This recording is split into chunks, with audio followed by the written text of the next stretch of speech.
a lot of the technology and gadgetry that we've had fitted to our trucks over the last few years in the aim of fatigue is a distraction. Bells and all this sort of stuff that is constantly going on around you, and we never had that once, and all of a sudden, and I'm very sensitive to any light in the cab, especially in low light conditions, and we've got this tom-tom that sits up on the side that's supposed to be an aid in all this with our well, it's electric work diary, and the thing has constant changes in light, and I find it a huge distraction.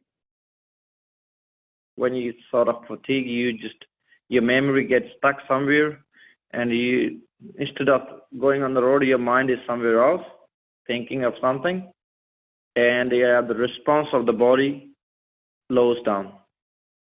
See, when you get fatigue and something clicks, like some car pull in front of you or something, then your half of the mind is already not working, and the rest of the mind is angry. A whole lot of things, a whole lot of things going on in the background.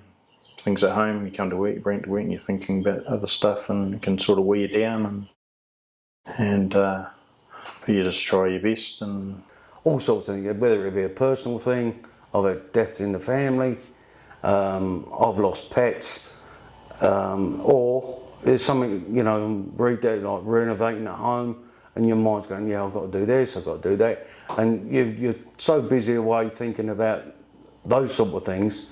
You go up the road and you think, oh, I think I've just gone past me turning. Yes, that has happened. I've driven down the road occasionally. I'm thinking, geez, I can't remember going past there, and just mind's just blank. And geez, have I really gone this far? It's human nature to become distracted. Our minds are designed to be challenged and stimulated. And when we get bored by tasks such as driving, we find other things to do. Driving as a profession is by nature a solitary activity, with drivers often experiencing loneliness, boredom, and declining vigilance, leading them to engage in secondary tasks. This becomes a more complex issue when a driver is fatigued and commonplace tasks demand greater attention. Combined with distraction, that means a heightened risk of making a mistake. Fatigue has physical, mental, and emotional attributes. Heavy vehicle drivers are at risk of developing chronic fatigue due to hectic work schedules and sleep loss associated with long-haul driving. In 2020, 8% of all truck large loss crashes in Australia were caused by fatigue. When we are fatigued, our brains start looking for thoughts or activities to keep us awake, and this becomes distraction. And it's been shown to represent a specific risk for professional drivers, contributing to an estimated 10 to 30% of collisions. Driver distraction occurs when attention moves to a non-critical activity. We think about it mostly on the road, but it could also happen when loading or unloading, or getting in or out of the cab. Daydreaming or focusing on a stressful issue can lead to a reduced focus on critical workplace requirements. And research also shows that secondary or distracting tasks requiring a driver's attention for more than a couple of seconds increase crash risk threefold. So as a driver, what are some of the options you have to keep sharp and focused in the workplace? I'm normally early to bed. I'll be get home, have tea, shower, whatever, and then I'm sort of in the pillow every night by 9 o'clock. Just go to bed. I certainly have no trouble going out to sleep, but it's for how long I sleep for. It's probably the big thing. It can be 4 hours, 5 hours, might be less. You actually do try to get a good night's sleep, or at least, get your 7 or 8 hours in if you can. Sometimes I've gone to bed and my eyes are still like this. I've experienced that. It does happen, but I'm normally good at dying when I head hits the pillow, so I'm pretty good in that respect.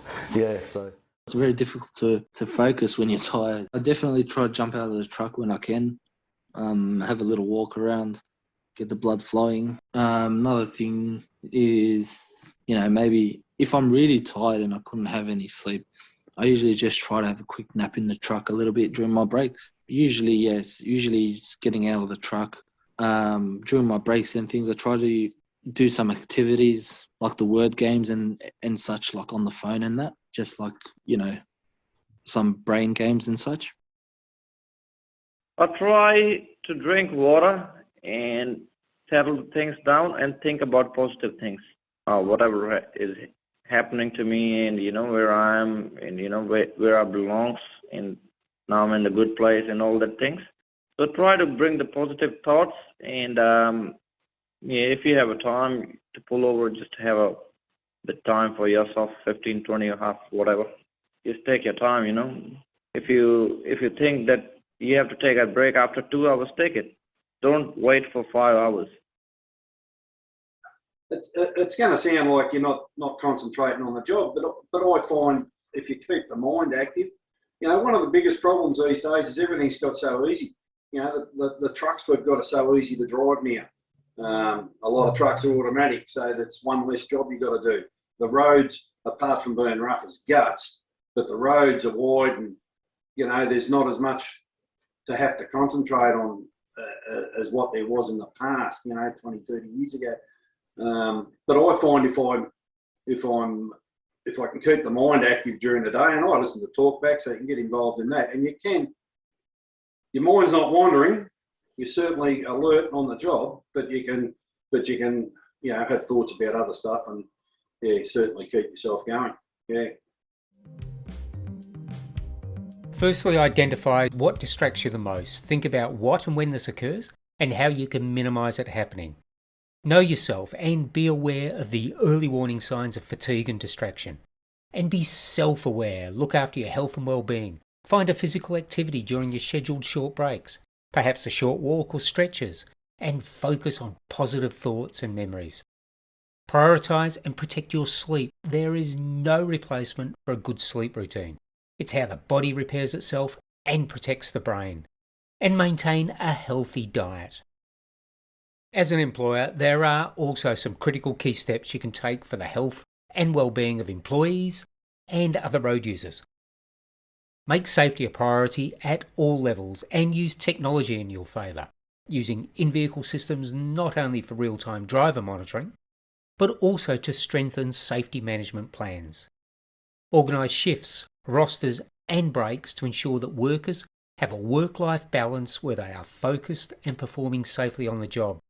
And create a culture of safety through the prioritisation of sleep as a key aspect of driver well-being, and encourage the reporting of fatigue and stress without negative consequence. It's human nature to become distracted, and it's easy to become fatigued and overwhelmed. If you do recognise any of the warning signs, act immediately.